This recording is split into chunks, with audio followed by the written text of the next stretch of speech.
Is this a podcast episode or a rant against R-rated movies? You decide.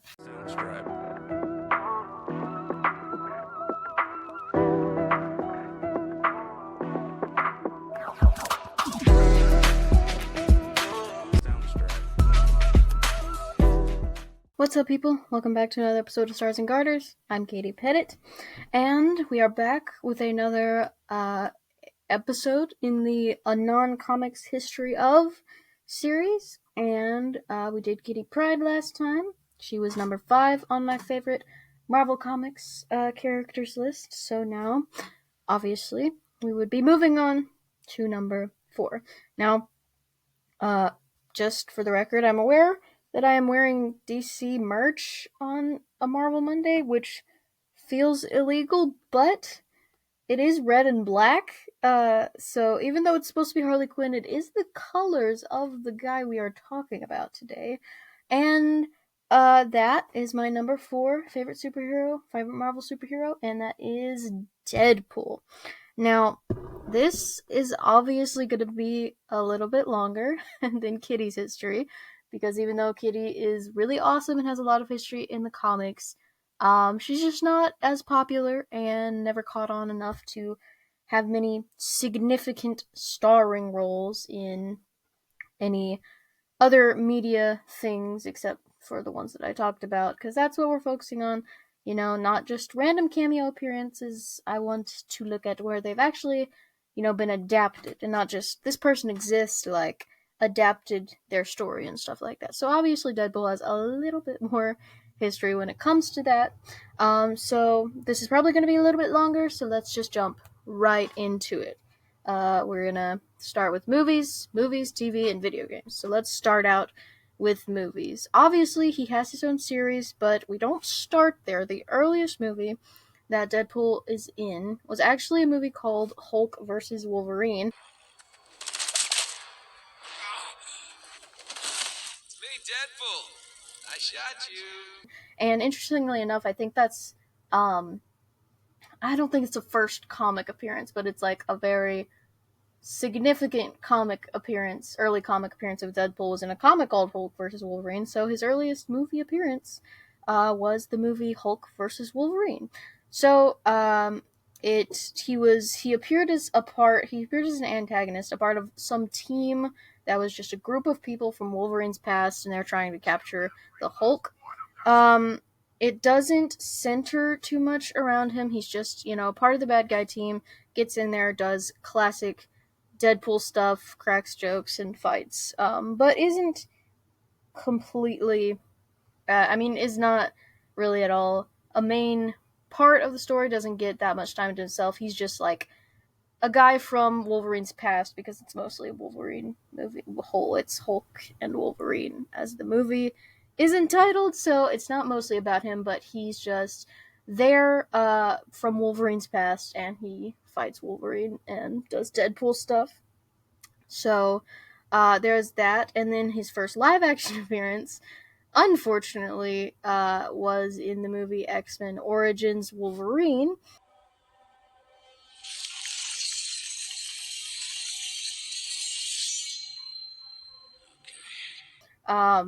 Infamously, he appeared as an antagonist, and it's funny because they get, you've seen the fight and the pictures, and he has, his mouth is sewn shut and he looks all bald and creepy and stuff like that.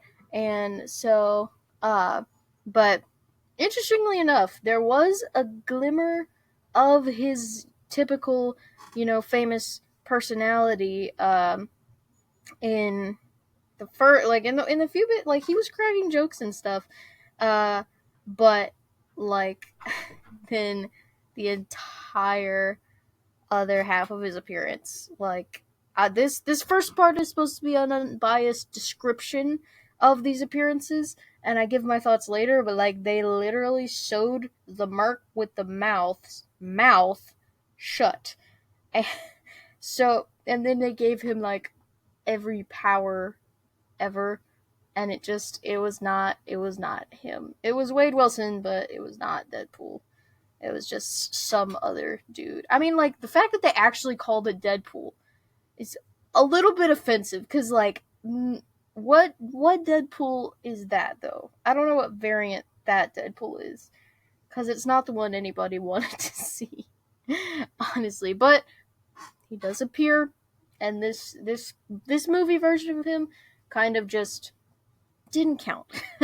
It happened, but obviously that is not the Deadpool that stood, throughout his history. So it doesn't really exist technically. So after that, right after that, he apparently appeared in some weird Marvel Pokemon thing. Basically, it wasn't Marvel. It wasn't called Marvel Pokemon. It was called Marvel Disc Wars. But I don't think we really need to talk about it. Deadpool was in it, and it existed. So, but we can actually move on. And then finally, after all of that weirdness, we got to 2016, and we get to the one that people actually care about, Fox's Deadpool. You know the funniest part of this? You still think we're making you a superhero. You. A dishonorable discharge. Now, this is much more his own. It is his own story. He actually gets his origin told, breaks the fourth wall constantly, gets to have a crap ton of gory fight scenes. This is comic Deadpool. This is this is who we have what we have been waiting for the most part.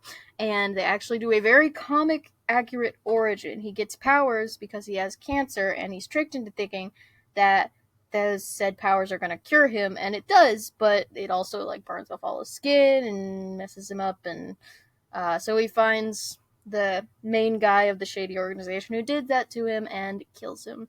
He also has a girlfriend named Vanessa, who's a big part of this, and I don't know much about Vanessa from the comics, but I could just, not know. But obviously, that was very comic accurate.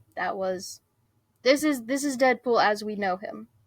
Um, and then after that, he was in another freaking anime, actually, called Marvel Future Avengers. There's like a whole Marvel anime universe of movies and TV shows that we are again going to skip over because that's weird. And it looked weird and I didn't know what it was about. So we're just gonna skip right past that. If you're into anime, go look it up. um, Before Deadpool 2, he got a short, which we will count in his history, called Deadpool No Good Deed.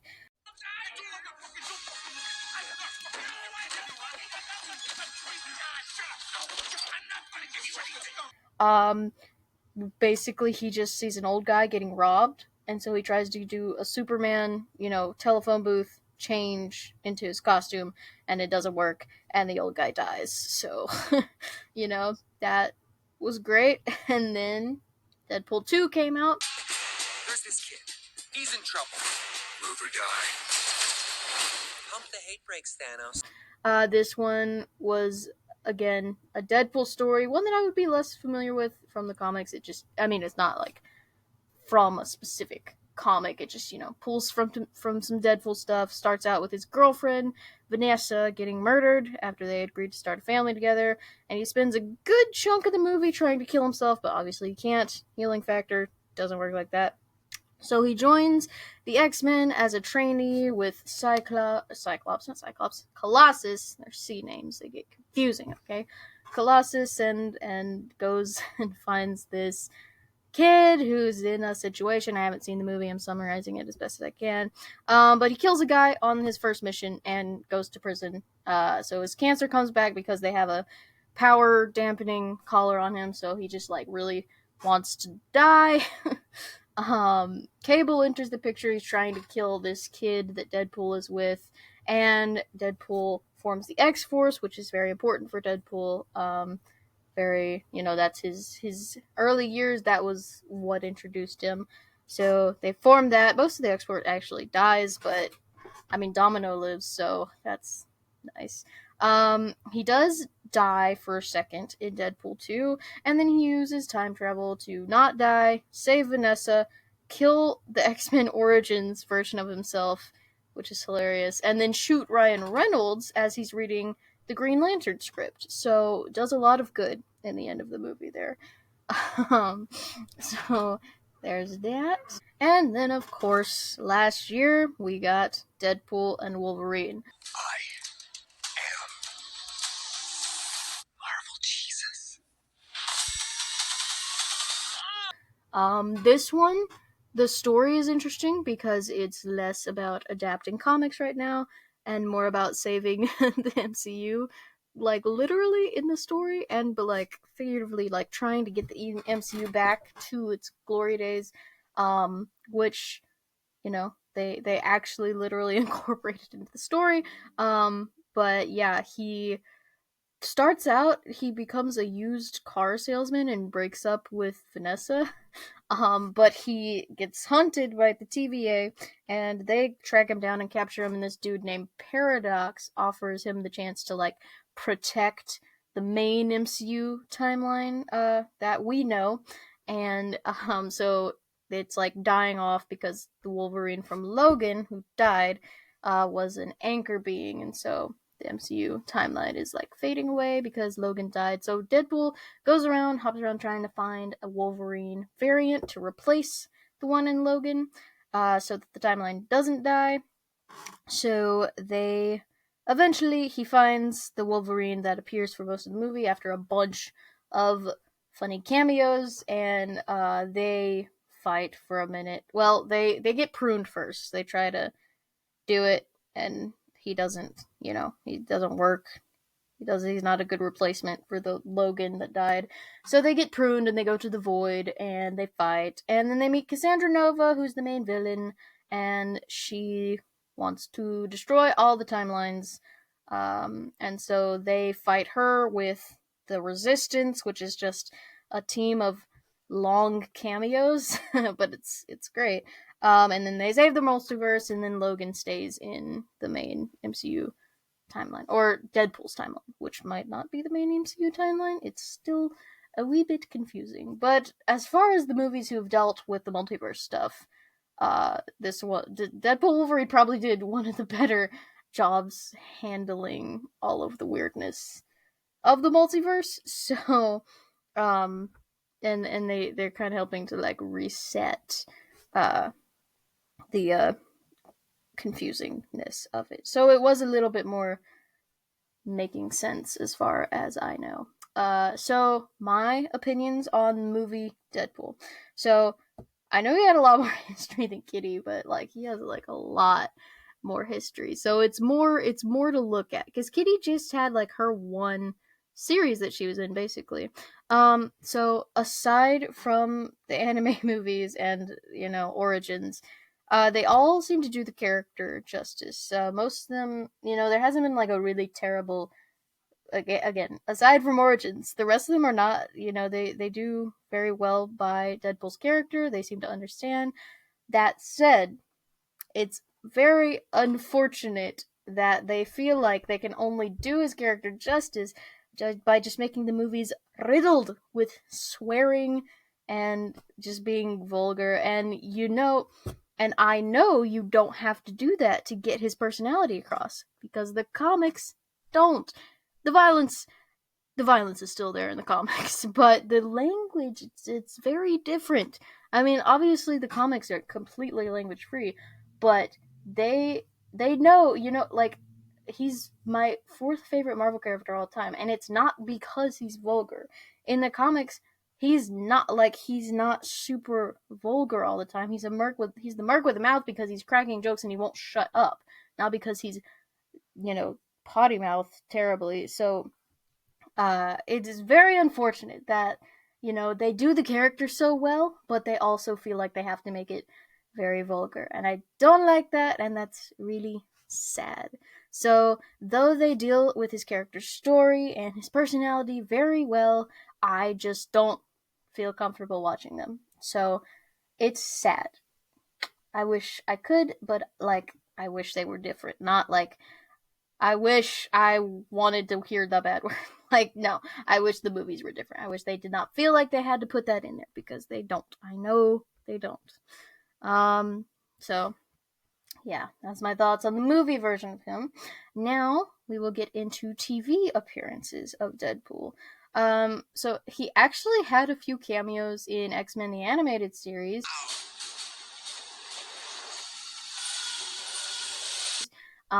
Mostly just like for a split second, he just was there, and they were like all just to mess with Wolverine about his past, kind of like in Hulk versus Wolverine. And it was never actually him; it was somebody shape shifting into him. But he gets to shoot Wolverine a few times in his last appearance in the series. So yeah, he's obviously someone from Wolverine's past, but not someone important enough for the show to go into. Um, and made a brief appearance in a show called Marvel Anime X-Men, which does actually exist. But he doesn't get like a story or anything. And reading that sounds like it might actually be a movie and I put it in the wrong place. But I don't know, because I didn't watch Marvel Anime X-Men. This was in my research, and I might have gotten the categorization wrong. Was that a word? Categorization? Yeah.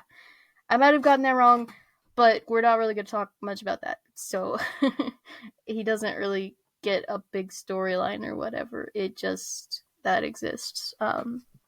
So he gets his whole own episode though in the show Ultimate Spider-Man. Agent MacGuffin. Snag the list, then unalive Taskmaster and his acolytes, capiche? Wait, unalive them? Yeah. Here's the thing. I can't really say the K word out loud. It's a weird mental tick. Which I did watch in my childhood, where Spidey is already a fourth wall breaker, so Deadpool just fits right in. The whole episode, he just basically hijacks the episode. He makes it Ultimate Deadpool, all these things. He can see Spider-Man Spider Sense. It's great. Just hijacks the show and does all these Deadpool-y things. He like starts the episode by saying he needs to track down Agent MacGuffin, etc.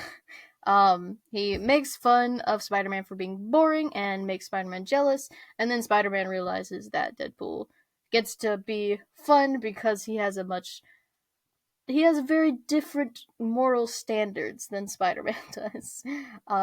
So Spider-Man, does he has a minute where he's like, "Oh, maybe I should be a vigilante like Deadpool," and then he's like, "Oh, Deadpool murders people."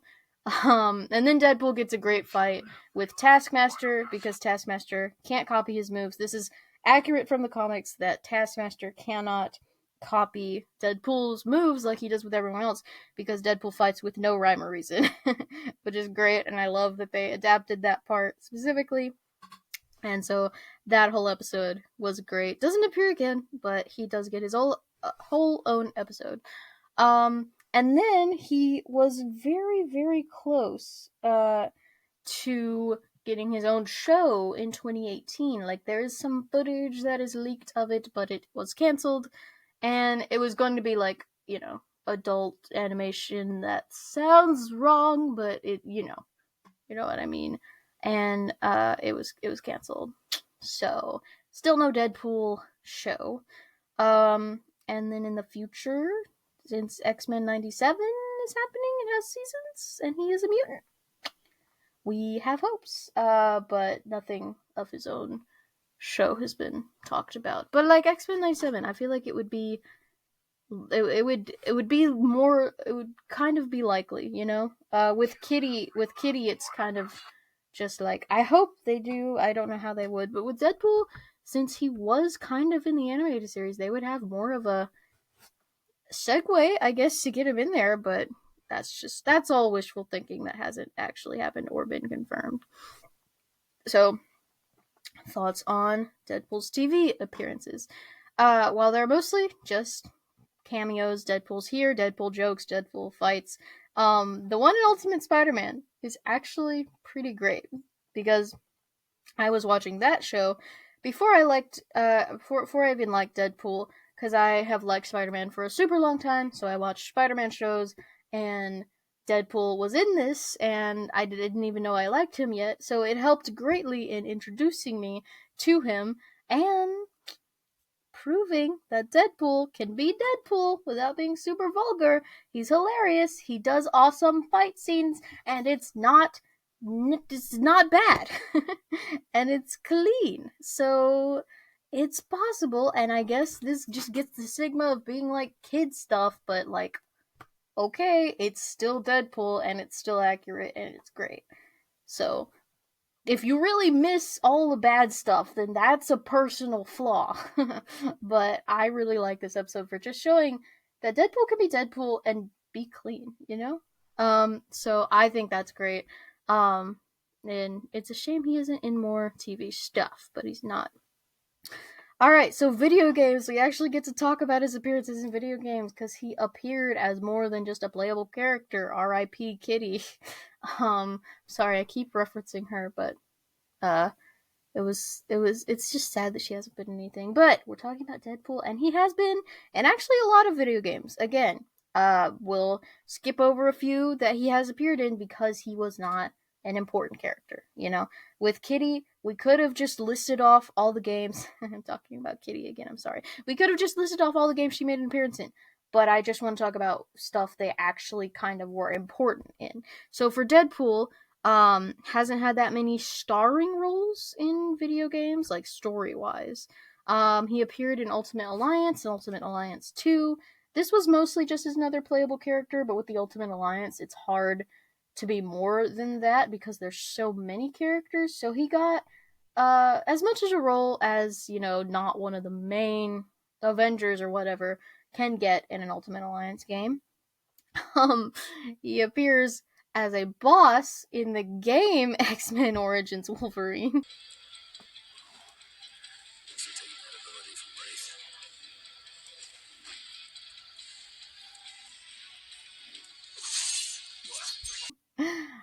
So we went back to that, which is unfortunate. And I'm not gonna talk all about it again because it's literally the exact same problems as the movie.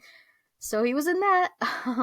He was in a game called Spider-Man Shattered Dimensions. Listen, Webby, I can't have you swinging around in your footy pajamas destroying my cameras. You're gonna have to tangle with my army. And by army, I mean production assistants. And by production assistants, I mean unpaid interns. And by unpaid interns, I mean fans. Which he actually got to have. This was kind of like for video games the first moment, because in Ultimate Alliance he didn't really have much of his personality. He was just kind of there again, to be another superhero on the roster. But it was his first like, I'm a superhero on the roster, you know, it's Deadpool.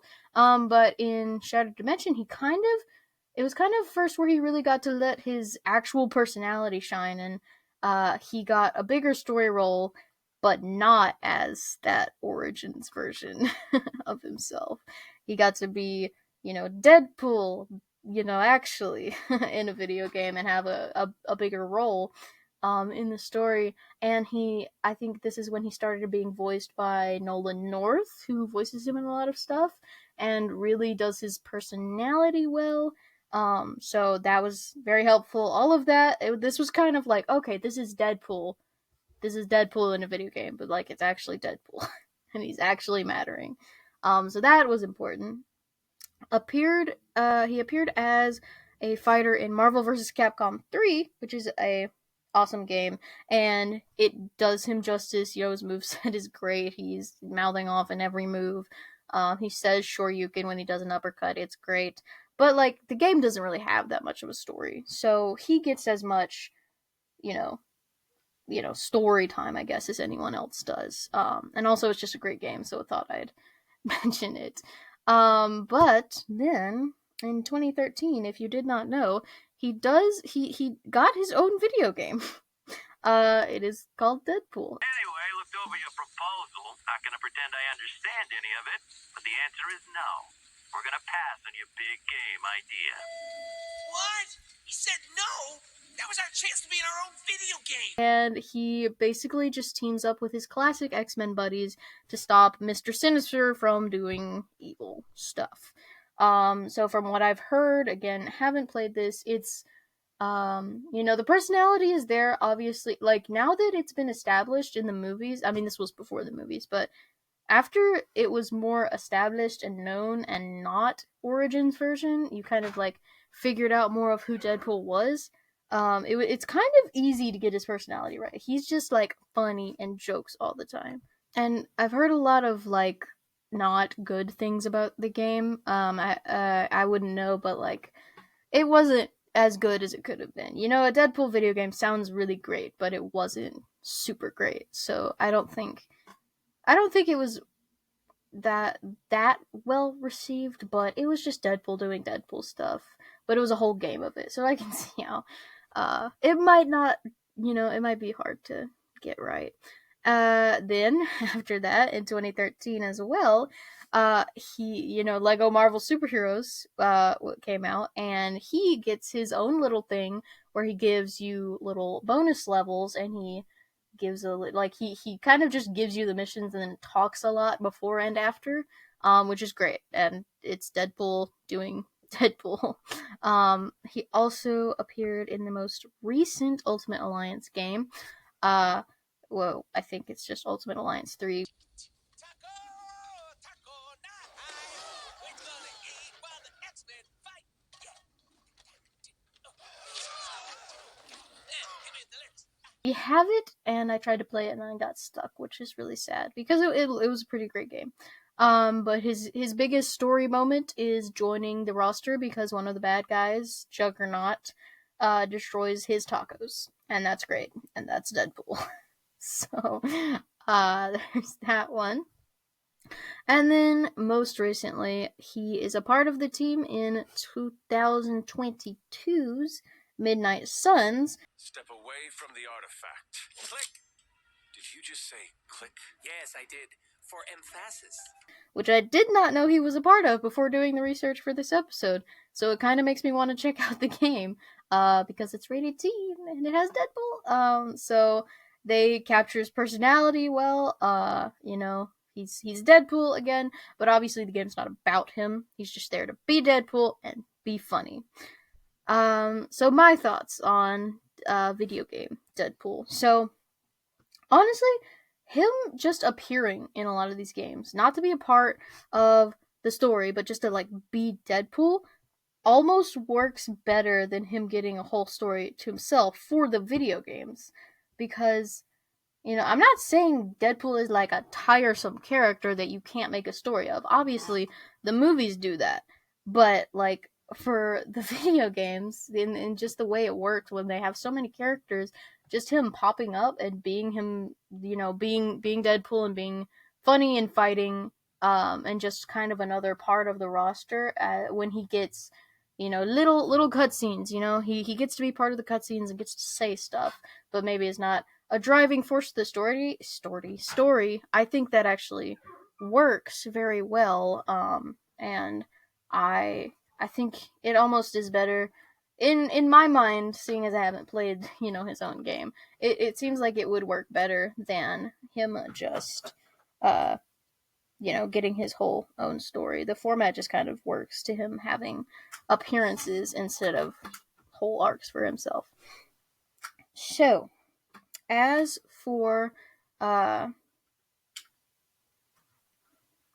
talk to Dad on that. So as for all of this, just considering all of it and thinking about my favorite version of this, unlike with Kitty, I do think I have a favorite, because again, he's from comics to other media. He's actually adapted over pretty accurately and pretty well. So call me crazy, but I think I'm gonna give it to the Ultimate Spider-Man episode he was in. Just hear me out. The movies obviously did a better job in comparison to the comics and getting his story right. Obviously, they did better in that aspect. Good grief. But the one in Ultimate Spider-Man is the one that does him justice, does his character well, gives him fight scenes, quips, making jokes, being stupid and silly, the whole time, and gets that correct, and does his comic accurate personality, what I already like him for. Well, not already, because I saw this before, but like looking back on it, what I like about him from the comics, it does that right, and I can actually enjoy it because it's not filled with grossness like that. I mean, that they do that. They show that it's possible and they do it well. they do Deadpool, and they do it right. So I think I have to give the favorite award to that. Like, I mean, if they just cleaned up the language in the Deadpool movies, I'm sure they would get all of my yay good jobs. But for some reason, they have to have it. So, gotta give it to Ultimate Spider-Man for doing him correctly and doing it clean. All right. So there you go. There is the non-comics, my opinions on the non-comics history of my fourth favorite, Deadpool. Thank you guys for watching, and these series. Thank you guys for watching these episodes because this little non-comics history series is proving to be a lot of research. So thank you especially for watching these. Make sure to comment what's your favorite version of Deadpool, and make sure to share and subscribe and follow and like and do the stuff. And I will see you guys next time. Bye bye. Subscribe.